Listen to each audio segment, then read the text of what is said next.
Alors soyez les bienvenus ce matin, nous sommes là, bien installés pour vous recevoir dans notre rendez-vous spécial de la semaine, une parole pour toi. Et je sais que le Seigneur a quelque chose de spécial à te dire. À tout à l'heure.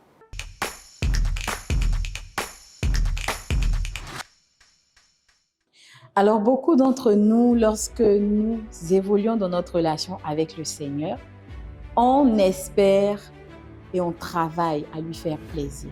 On travaille à réjouir son cœur.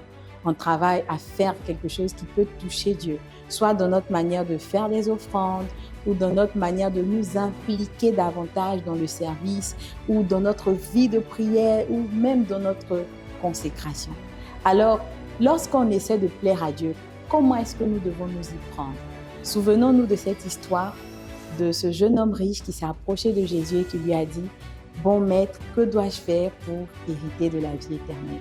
Et Jésus lui a dit: « Honore ton père et ta mère, respecte les commandements et tout. » Il a dit: « Oui, je fais tout ça déjà. » Jésus lui a dit: « Ok, mais il te manque encore une chose. Va, vends tout ce que tu as et lorsque tu auras le produit de ta vente, partage-le aux pauvres, puis tu reviens et tu me suis. » Et la Bible nous dit que ce jeune homme-là, il s'en est allé tout triste parce qu'il avait de grands biens.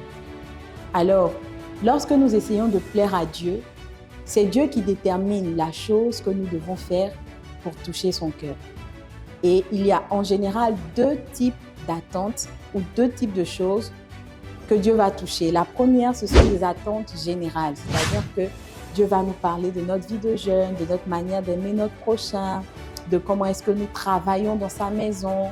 C'est des choses que tout le monde pourrait faire pour toucher le cœur du Seigneur. Mais ce qui nous intéresse ce matin, c'est la chose particulière attachée à ta vie que Dieu attend de toi. Peut-être que jusqu'à maintenant, tu as toujours fait ce que Dieu attend de tout le monde en tant que chrétien. Mais est-ce que tu travailles à faire ce que Dieu attend particulièrement de toi? Est-ce que tu travailles à faire cette seule chose qu'il veut que tu ajoutes pour sentir que tu es vraiment en train de réjouir son cœur?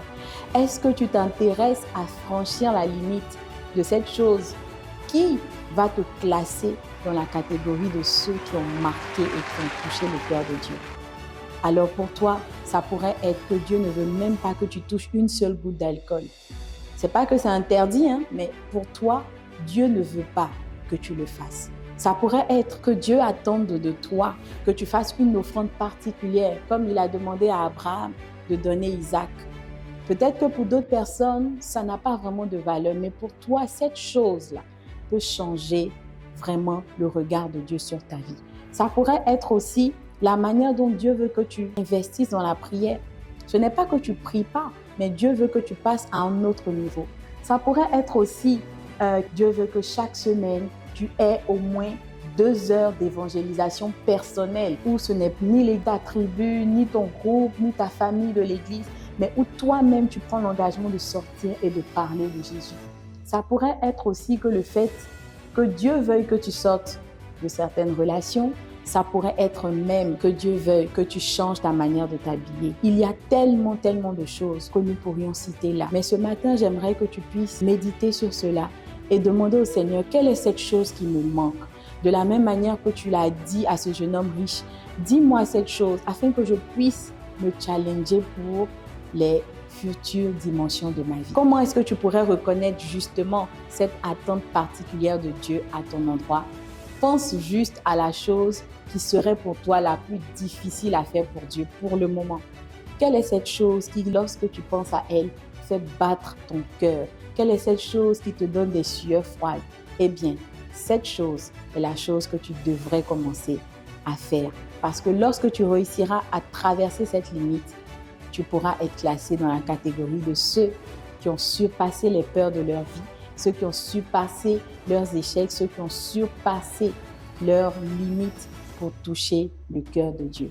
Et je prie pour toi aujourd'hui que ton sort ne soit pas le même que celui de ce jeune homme riche qui est reparti tout triste, mais qu'à propos de toi, Dieu puisse dire, il a fait le pas que j'attendais de lui. Il a su toucher mon cœur, il a su me montrer qu'il était vraiment décidé à me faire plaisir. Que cela soit le témoignage que Dieu rende de toi, au nom de Jésus. Que Dieu te bénisse.